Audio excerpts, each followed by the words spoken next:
Today our main topic is about freedom walkers, the story of the Montgomery bus boycott by Russell Freeman, which everybody in the discussion room has been talking about. Now we turn to Jake Saperstein with a summary of our chapter. So this is chapter 6, we like the most. What happened was there was a big bus boycott where the black people decided not to ride on the buses because they were being treated harshly. This didn't lead to anything better because as soon as this happened, people got in debt.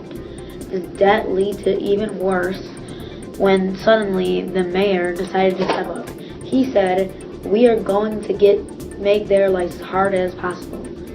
So he decided to have the white cops be very tough. If he saw someone driving that was black, he would ask them for the license plate number. If they didn't know it, they're going to jail. This made it really tough for the blacks, but they stood in there. Finally, they started getting threatened to do it. The KKK went to Martin Luther King's house. They would throw bricks at his windows. They would call him with, threats, and it got to their heads. But finally, E.D. Nixon said, scratch that, it wasn't E.D. Nixon. Finally, somebody from this big bus boycott decided that everybody's going to start getting arrested in groups. So first it was Martin Luther King, then Rosa Parks, and it led to everyone. And everybody was clapping. And then finally E.D. Nixon got arrested. Everybody was going crazy. They were also happy. They all started getting arrested. It was a happy story. We now turn to Jake Saperstein with the central idea of Chapter 6, Freedom Walkers. So the main central idea of Chapter 6 is that they know they're going to get arrested no matter what they do. Why not do it on purpose? So they're going to purposely get arrested. Now turn to Jordan Robinson with a difficult vocabulary. First word is straddle.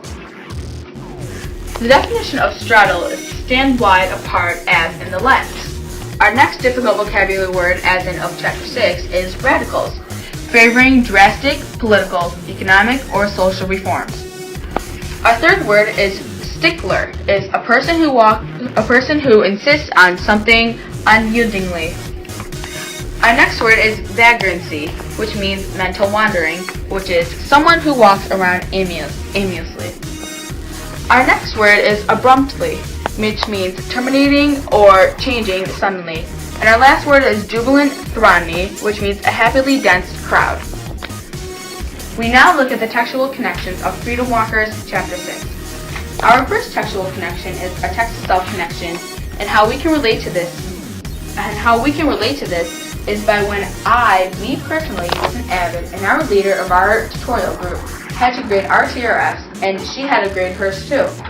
I thought it wasn't fair to grade her own TRFs, so I argued with her for about 15 minutes, saying that I should because it wasn't fair to grade her own TRFs.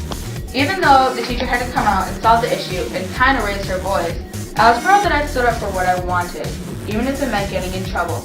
Just like in Chapter 6 of Freedom Walkers, all the boycotters lined up to get jailed. Though they probably knew that it wasn't a good idea, they also knew that it wasn't the right thing to do. That it was the right thing to do.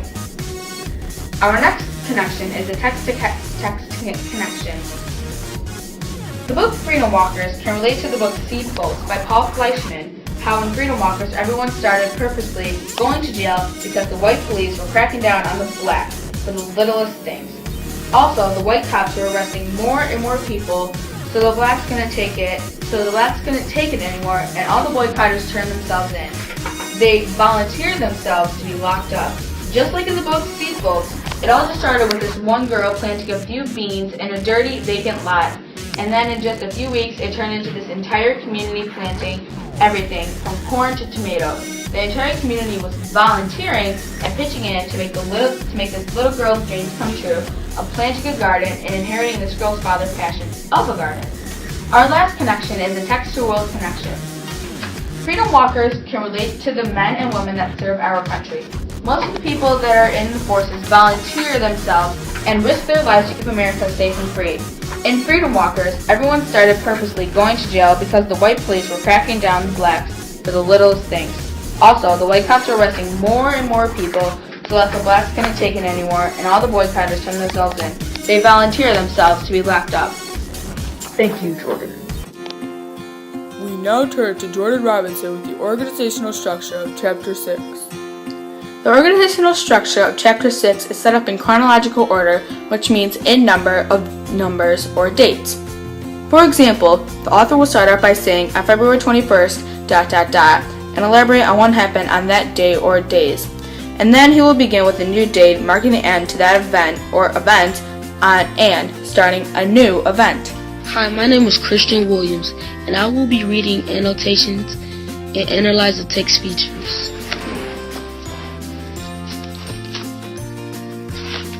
Annotations, page 59 of Chapter 6. Why were the bus services going on the verge of bankrupt? They were going on the verge of bankrupt because the blacks were forming a boycott. Instead of riding the bus, they would walk. Page 59.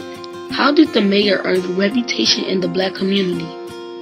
He earned a reputation in the black community by treating the blacks equally as whites.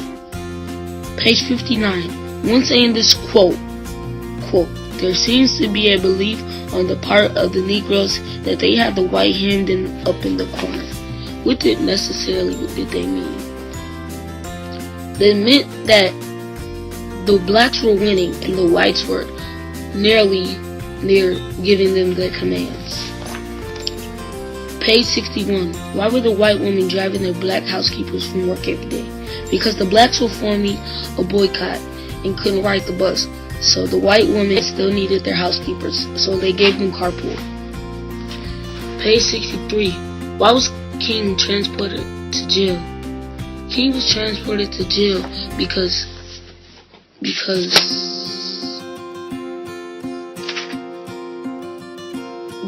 he was using carpool to get the blacks to work every day. How did King get released from jail? From the city jail, page 63. Outside of the city jail, there was a segregation boycott, and the blacks were yelling, "Free King," to get him out of jail. Page 64.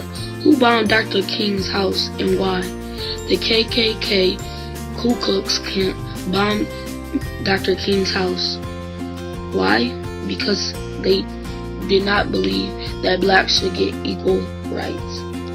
How did Dr. King protect his house? Police Commissioner Sellers recommended that Dr. King would put flashy and bright lights outside his house. Page 66. How does Dr. King defeat the city of Montgomery? He defeats the city of Montgomery with words, not violence. When Dr. King says we are going to defeat with words, not violence, what did he mean? He meant that he will hurt them with words and not violence, like fighting.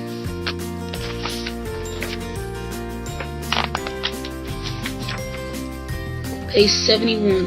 When being arrested, why was the black community proud to be arrested? Because of freedom.